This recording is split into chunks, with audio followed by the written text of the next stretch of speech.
اب وہ کہاں جائیں گا نہیں جائیں گا، کسی کا عقیدہ ہے جنت و دوزخ پر کہ مرنوتر جیون ہے، مرنے کے بعد میں، تو اس کو وہ بات پیش کریں گے ہم کہ تمہارا عقیدہ ہے نا مرنے کے بعد میں جو ہوں گا، تو جو ایسے کرے گا عمل کا انکاری رہیں گا، اللہ کا انکاری، تو وہ دوزخ میں جائیں گا۔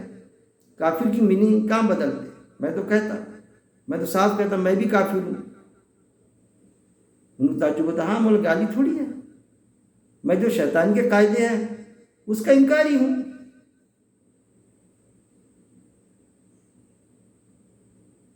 وہ سنا ہوگا نا آپ نے شاعری کی زبان میں شعرا سے شعروں میں یا گانے میں آتا کافر حسینہ، کافر حسینہ نے کیا وہ اللہ کی انکاری حسینہ رہتی کیا؟ ارے اس کے پیار کا انکار کرتی وہ، محبت کا، تو اس کو وہ لگا اس کی محبت کا انکار کی کافر حسینہ۔ کسی نے کسی کو جگہ پیغام بھیجا اس نے، تو اس نے شادی کرنے سے انکار کی، بہت حسین و جمیل تھی وہ لڑکی، بہت پسند تھی اس کو، ایمان والی تھی، بڑی تقوی گزار تھی، تو ہم اس کو بولیں گے کہ بھائی وہ کافر ہے، کیوں کہ اس نے اس کا انکار کی شادی کا، اس کو حق حاصل ہے، تو کیا دوزخ میں جائیں گی؟ کیا نہیں جائیں گی، نہیں کرتی اس کے ساتھ شادی، نہیں ہے پسند مجھے۔ انکار کے معنی کہاں بدلتے؟ معنی تک کے بدل دیے بھائی، وہ ہر کوئی بھی لفظ کے معنی کبھی نہیں بدلتے، کس جگہ استعمال ہوتا وہ سچویشن دیکھ کے پتہ چلتا ہوں۔ تو قرآن میں تو کئی باتیں اللہ نے جو پیش کیا محاورے کے طور پہ بھی پیش کیا نا، وہ بھی میں ہمیشہ کہتا ہوں۔ قرآن میں بتایا اللہ نے یہ اندھے ہے، بہرے ہے، گونگے ہے، یہ سمجھ کے نہیں لیتے۔ اندھے ہے مطلب آنکھ کے اندھے بتایا گیا ہے کہ اس میں، بہرے یعنی سنی نہیں آتا تھا کہ ان کو، گونگے یعنی بول نہیں سکتے تھے کہ وہ، ارے وہ اللہ کی جو بات تھی اس کو دیکھنے کے بعد بھی نہیں سمجھتے تھے، پریکٹیکلی دیکھتے تھے، سنتے تھے، لیکن ادھر کے کان سے سننا ادھر کے کان سے بہانا، وہ بہراپن بتایا گیا، اندھے بہرے گونگے وہ سمجھیں گے۔ دوسرا قرآن میں ان کو دوزخ کی خوشخبری دے دو، بشارت دے دو، یہ ہے نا، تو بشارت کے معنی ہو جائیں گے کہ دوزخ میں جائیں گے تو ان کو آگ چھوئیں گے تو آگ سے مزہ آئیں گا انہیں، یہ آگ چھوئیں گے تو آگ جلائیں گی نہیں، اللہ آگ کی صفت ہی بدل دے گا وہاں پر کچھ لوگوں کے لیے۔ کیوں بدلے گا؟ کیونکہ آپ صلی اللہ علیہ وسلم کے چچا رہیں گے، کیونکہ وہ کسی نبی کا بیٹا رہیں گا، کیونکہ وہ کسی نبی کی بیوی رہیں گی، ایسا ہوگا وہاں پر۔ لیکن بتایا گیا ابراہیم علیہ السلام کو آگ میں ڈال دیے اور آگ گلزار بن گئی، مطلب آگ تو جل رہی تھی لیکن وہ جل نہیں رہے تھے اس میں۔ ارے بھائی نہ دنیا میں صفت بدلیں گی نہ وہاں بدلیں گی صفت آگ کی، وہ دلوں کی آگ ٹھنڈی ہوئی تھی ان کی، اس پر بھی علماء حضرات جو قلیل تعداد ہے لیکن وہ بات پیش کی ہے، آگ واگ میں جو ڈالا وہ ساری پکچر بنائی گئی، دلوں کی آگ ٹھنڈی ہوئی۔ دو آپشن تھے، یا تو ان کو قتل کر دو یا پھر یہاں سے نکال دو، اور وہ پروہت خاندان کے تھے، ان کے والد صاحب کا ایک یہ تھا معاملہ، والد کا ان کے جو ان کی مخالفت کرتا تھا، تو ان کو وہاں سے نکال لیا گیا ابراہیم السلام کو، وہ آگ میں ڈال دیے، یہ وہ، اور ساری پکچر وہ دیکھی، وہ کسی خاتون نے وہ بھی چھلانگ لگا دی تو وہ آگ پھول بن گئی، ہے ساری یہ چیزیں بنائی۔ کس نے بنایا؟ کئی چیزیں ہیں۔ موت کے وقت میں جب انسان کی موت ہوتی، فرشتہ آتا روح نکالتا، نیک رہا تو سلام کر کے روح نکالتا، اور بد رہا تو فرشتہ جھنجھوڑ کے روح نکالتا، اور وہ روح کو کہاں رکھتا؟ نیک کی روح اوپر جاتی، قرآن میں موجود ہے، یہ آیت موجود ہے، اوپر جاتی علیین میں جمع ہو جاتی، اوپر روح، جسم یہاں باڈی یہاں رہ جاتی، اس کو چاہے جلا دو چاہے دفن کر دو۔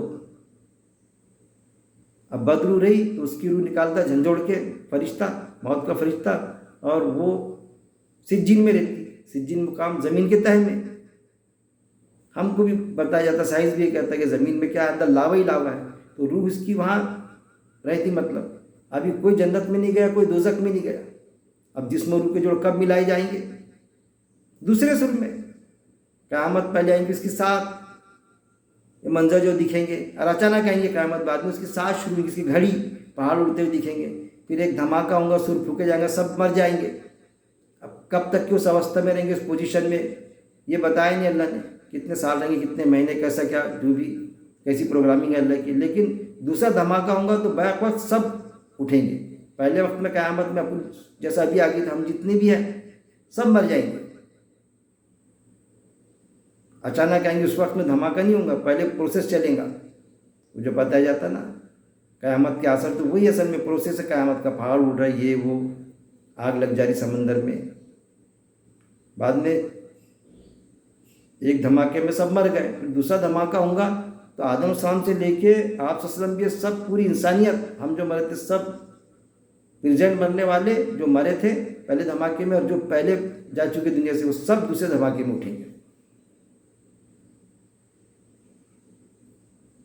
یہ اصل میں ہے. لیکن کیسی اب یہ قرآن میں تو یہ شکل ہے کہ اس کے پر اس کو شیطان ابلیس نے بھی ایکسیپٹ کرا کہ اللہ مجھے جب تک کہ مہلت دے. 3-4 جگہ یہ آیت ہے کہ جب تو جسم اور روح کے جوڑ ملائیں گا، مطلب دوسرے سر میں جسم اور روح کے جوڑ ملیں گے نا، جب تک کہ انسان کو بہکانے کی مہلت دے. اللہ نے دیا اس کو بہکانے کی مہلت، اور اس نے بہکانا شروع کیا، برابر بہکایا اس نے. یہ اس نے کہا اللہ سے. قرآن میں موجود ہے، ساری چیزیں قرآن کے مطابق کہہ رہا ہوں میں. ایک ایک آیت میرے پاس میں آئی ہے، آپ پوچھیے، سوال کیجیے، میں آپ کو آیت دوں گا. قرآن میں موجود ہے. کیا کہا اس نے اللہ سے؟ سیدھے راستے پہ بیٹھ کے بہکاؤں گا. وہ ابلیس بہکا رہا نا سیدھے راستے پہ بیٹھ کے، حدیثوں کے ذریعے سے بہکاتا. حدیث موجود ہے، علماء کی اکثریت ہم کو بہکاتی کہ دفن ہوں گے 40 قدم ہم گئے نہیں تو سوال ہوں گے، من دلوں کا من ربوں کا، وہ جو سوال مطلب جس میں روح کے جوڑ مل جا رہے ہیں وہاں پر سوال ہو رہے ہیں. Double exam. کیسا بہکا ہے، کتنا خطرناک. بخاری مسلم کی حدیث ہے، مانو. مانتے لوگ کڑی سے کڑی ہے، بخاری مسلم کی حدیث ہے، کیسے نہیں؟ ارے بھائی قرآن کی آیت سے ٹکراتی نا، سیدھی ٹکرا رہی نا. دوزخ سے نکل جائیں گے، سیدھی قرآن کی آیت سے ٹکرا رہی ہے. جیسس کم سن یہود و نصارہ کا عقیدہ، جس میں روح کو جوڑ ملا رہے ہیں آپ، قرآن کی آیت سے ٹکرا رہی ہے. کیا کریں گے پھر؟ نہیں، حدیث ہے نا. اس لیے میں کہتا کہ علماء کی اکثریت نے گمراہ کر کے رکھا. ہم کو سمجھنا پڑے نا. ہم کو بتایا جاتا حدیث سے قرآن کو سمجھیں گے ہم اللہ کی بات کو. نہیں، سب سے بڑا چوکنا رہنا چاہیے. قرآن سے حدیث کو سمجھیں گے ہم. منکر حدیث ہونے کی کوئی ضرورت نہیں. جب یہ حدیث پیش کرو ایسا تو لوگ کیا کرتے ہیں یار، منکر حدیث کو ماننا چھوڑ دیتے ہیں. غلط بات ہے. حدیث ایک گائیڈ لائن ہے جو گزرا صحابہ صلی اللہ علیہ وسلم نے جو کیا پریکٹیکل، آپ سب نے جو پریکٹیکل کیے، فیصلے کیے، کس طرح کیے، کیسے کیے، تو وہ ہے اس میں وہ چیزیں. لیکن کوئی فیصلہ ایسا جو حدیث میں آتا ہے قرآن کی ایسے ٹکراتا، کوئی بات حدیث یعنی بات، ایک آپ وسلم کی بات، ان کا جو فیصلہ، کسی صحابی کی بات، ایک اللہ کی بات جو قرآن میں موجود ہے، وہ ٹکرائیں گے قرآن کی آیت سے تو ہم وہ حدیث کو ریجیکٹ کریں گے. کتنے بھی معتبر ذرائع سے آ جائے، کڑی سے کڑی آ جائے. لیکن ہم کو کیا محتاجی بتائی گئی حدیث کی اتھینٹک کیسا کرنا کہ اس کو کڑی سے کڑی دیکھتے ملاتے. ارے کتنی بھی کڑی سے کڑی رہے، دہی بڑا رہے، پوری رہے، قرآن کی آیت سے ٹکرائی نا، وہ حدیث ریجیکٹ ہی ہوں گی. لیکن یہ بھی نہیں ہوگا کہ حدیث ریجیکٹ ہوگی تو اب دوسری حدیثوں کو نہیں مانیں گے. بالکل مانیں گے. منکر حدیث بننے کی کوئی ضرورت نہیں. یہ منکر حدیث ایسے بھگوڑے حدیثوں سے بھاگ گئے. علماء حضرات نے ہم کو ایسا کنفیوز کر کے رکھے کہ قرآن کی آیت سے ٹکرانے والی حدیث کو مانو. ارے بھائی اس میں علماء کا اجماع ہے، کیا کروں میں اجماع ہے تو. یہ شعور بیدار کرنا ہے اصل میں ایک عام ایمان والے کو. اگر وہ اللہ کے قاعدے کے مطابق زندگی بسر کرنا چاہتا ہے تو ڈرنے کی کوئی ضرورت نہیں کہ بھائی غلطی ہوگی تو اللہ کی پکڑ میں آ جائیں گے. قرآن میں آیت موجود ہے، اللہ کی بات سمجھنا چاہ رہے ہیں آپ، دل سے کلیجے سے نیت ہے آپ کی، جانے انجانے میں کوئی غلطی ہوئی نا آپ سے تو اللہ درگزر کرے گا اس کو. اللہ نیت دیکھیں گے اس کی نیت کیا تھی. یہ کسی جماعت میں رہ کے کام کیا کہ جماعت کا فیصلہ یہ تھا، جماعت کا ایسا عقیدہ تھا، فیت کہ ایسا اور یہ اس کی مخالفت کرتا تھا کہ باقی سارے پوائنٹس تو میں تمہارے ساتھ نہیں ہوں، لیکن 2 چیزیں فلاں میرے کو آپ کی پڑتی نہیں، وہ قرآن کی آیت سے ٹکراتی. ارے بھی کیسے آپ اجتماعیت کے خلاف جا رہے ہیں؟ جائیں گے ہم. ارے اجتماعیت کے بغیر تو اسلام ہی نہیں ہے. ایسا پھر وہ قرآن کی آیت کا کیا ہوگا جو آپ سے کو اللہ نے ہدایت دیا؟ کیا دیا چلو تو بس ابراہیم السلام کے طریقے پر جو سب سے کٹ کے ایک اللہ کا ہو گیا تھا، اور وہ مشرکوں میں سے نہیں تھا، وہ شرک کرنے والا نہیں تھا، اکیلا ابراہیم السلام سب سے کٹ گئے تھے۔ ہم بھی قرآن کے مطابق جو رہیں گے، اگر جماعت کا یہ فیصلہ رہا آیت کے خلاف میں، ہٹیں گے ہم اکیلا، وہ چاہے ہم کو نکال دینا جماعت سے، خود نہیں نکلیں گے، کوئی ضرورت نہیں جماعت سے نکلنے کی، وہ برابر خود نکالتے۔ جب تم قرآن کی بات بولیں گے نا تو جماعت والے خود نظر انداز کریں گے، آپ کرنے دو نا، نظر انداز کریں گے، آپ کو ڈائس سے بولنے نہیں دیں گے، یا آپ کو بولیں گے بھائی آپ بولو درس قرآن، تو مگر یار وہ مدعا مت بولنا، وہ پوائنٹس بول دیتے آپ، کوئی ضرورت نہیں۔ سوال تو یہ ہونا، اجتماعی سے بھی جڑ کے کام کرنا، کسی بھی اجتماعی جڑ جاؤ، اور جو قرآن کے مطابق بات ہے وہ کہے کہ وہ نہ بولے، تو ان سے یہ کہنا ہے کہ یہی بولا جائیں گا آپ کو، جس کے لیے آپ منع کرتے نا کہ وہاں تمہارا منہ بند رکھنا، وہی بولا جائے گا۔ کیوں نہیں بولا جائے گا؟ وہ تصویریں کھل کے آنا چاہیے نا، ارے یار ایسا ہوتا کہ ایسے ہی ہوتا، تو پھر بولنے نہیں دیں گے آپ کو، کوئی حرج کی بات نہیں۔ میرے ساتھ نہیں ہوا، کئی لوگوں کے ساتھ میں ہوتا ایسا، اس لیے وہ شعر یاد آتا، میں تو اکیلا کام کرو، اجتماعیت کے بغیر اسلام ہے نہیں، ایسا نہیں، خود اکیلا کام شروع کرو، اللہ کی مدد شامل ہوں گی، میں تو اکیلا ہی چلا تھا جانب منزل، مگر کون سی منزل؟ جنت جو تمہاری وراثت ہے، وہ منزل طے کرنے میں تو اکیلا ہی چلا تھا جانب منزل، مگر لوگ آتے گئے اور کارواں بنتا گیا، لوگ آتے جائیں گے، کارواں بنتے جائے گا، پھر کارواں بڑی بڑی اجتماعیت ہیں ان کی، تمہارے پاس تو ایک قلیل تھوڑی لوگ ہیں، تو وہ بھی قرآن میں آیتیں موجود ہیں، کئی آیتیں موجود ہیں کہ اکثریت اللہ کی بات کو نہیں مانے گی، قلیل تعداد مانے گی۔ یہ بھی چیز ہے نا، ارے ہماری ہمت کے لیے ساری چیزیں موجود ہیں کہ اکیلا کیسا کام کریں ہم سب سے کٹ کے، اجتماعیت میں رہ کے ان کے سامنے وہ قرآن کی بات کیسی پیش کریں، قلیل تعداد مانیں گی، کیونکہ بولتے نا اتنے سارے علماء غلط ہو سکتے کیا، اتنے سارے لوگ غلط ہے کیا، یہ بتایا جاتا نا ہم کو۔ قرآن فرقان، سیدھی بات ہے، جانچنے والا اعلیٰ، ہر چیز قرآن سے جانچی جائیں گی، حدیث کو فرقان نہیں بولے گیا، جانچنے والا حدیث کو نہیں بتایا گیا، قرآن جانچنے والا اعلیٰ، فرقان آیت موجود ہے۔ اللہ کی رسی کو تھامے رکھو مضبوطی سے، کبھی گمراہ نہ ہوں گے۔ حدیث کو نہیں بولے گیا اللہ کی رسی، قرآن کو بولے گیا، قرآن کو تھامے رکھو۔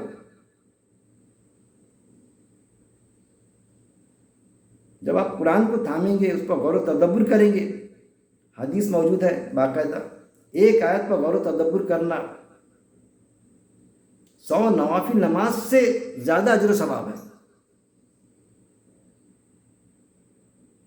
لیکن کرنے دیتا کہ ہم کو غور و تدبر اگر آپ کریں گے قرآن کی آیتوں پر، تو پھر سوال بھی آتے سامنے، اور پھر کسی مجلس میں بیٹھے آپ تو سوال بھی کریں گے آپ کہ مولانا صاحب یا درس قرآن دینے والے صاحب، یا آپ نے ایسا بتایا تو یہ کیسا، تو ہمارے کانسیپٹ کلیئر ہوں گے، وہ سمجھائیں گا کہ ایسا نہیں ایسا ہی، تو غلط سمجھے تو ہمارے بات سمجھ میں آئیں گی، اگر وہ غلطی پر ہے تو اس کے سمجھ میں آ جانا چاہیے، لیکن اکثر دیکھنے میں آیا کہ وہ غلطی پر رہنے کے بعد میں ہم سوال کرو تو وہ اپنی غلطی ماننے کو بھی تیار نہیں بھائی، اجتماعیت ساری اتنی بڑی اجتماعیت مانتی، علماء کی اس سے متفق ہے، پھر ہم کو بولے جاتا کہ امت سب ایک گمراہی میں مبتلا نہیں ہو سکتی، کل ملا کے آسا نے فرمایا کہ ساری امت ایک ساتھ گمراہی میں مبتلا نہیں ہوگی،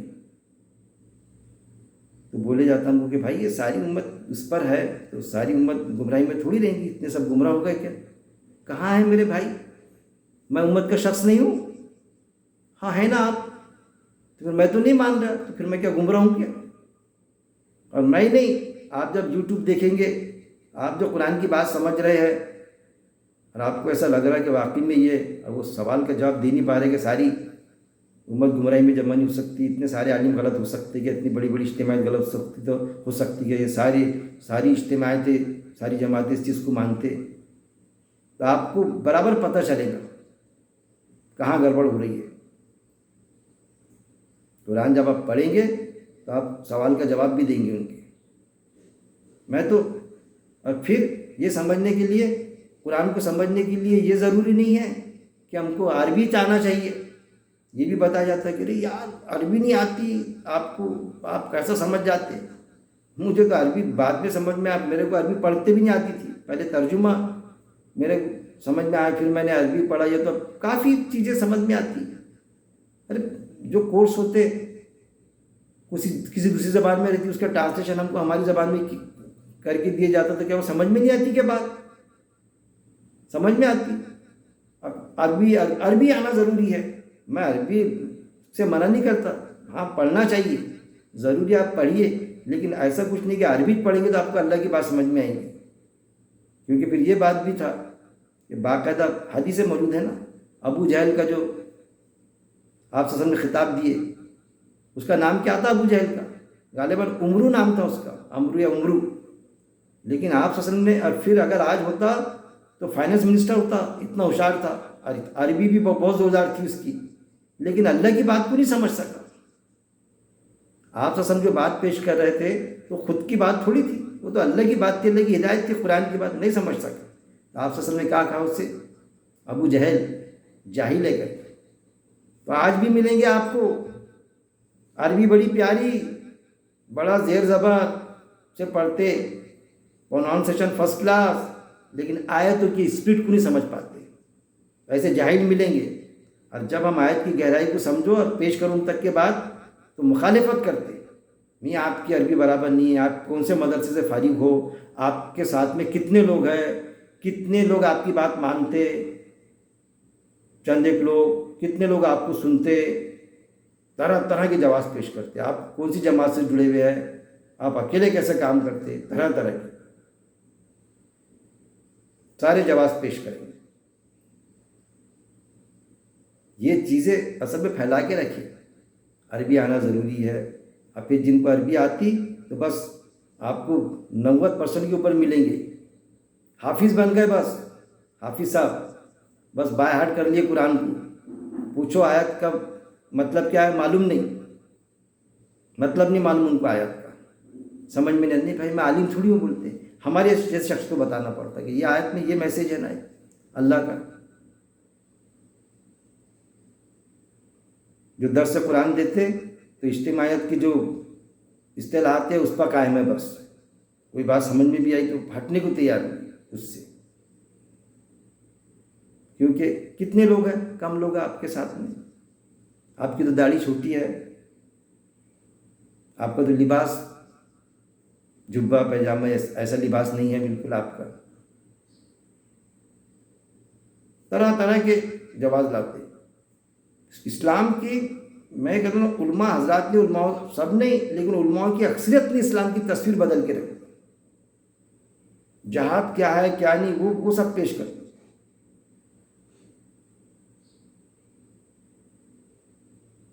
اللہ سے دعا ہے کہ اللہ رب العزت قرآن کو پڑھنے اور ایک ایک آیت پر غور و تدبر کرنے، غور و تدبر کے بعد میں اس پر عمل کرنے، اور عمل کے بعد میں موت تک جمے رہنے. اور جو آیت ہم سمجھے وہ آیت لوگوں تک کے، سمست مانو جاتی پوری انسانیت تک کے، اور خصوصی طور پہ ایمان والوں تک کے پہنچانے کی میرا مالک ہم کو توفیق دے. مجھے آپ کو، ہم سب کو، ہمیں جذبہ دے قرآن کو سمجھنے کا. صرف عربی متن تک محدود نہ رکھیں ہم قرآن کو. وآخر دعوانا ان الحمد للہ رب العالمین.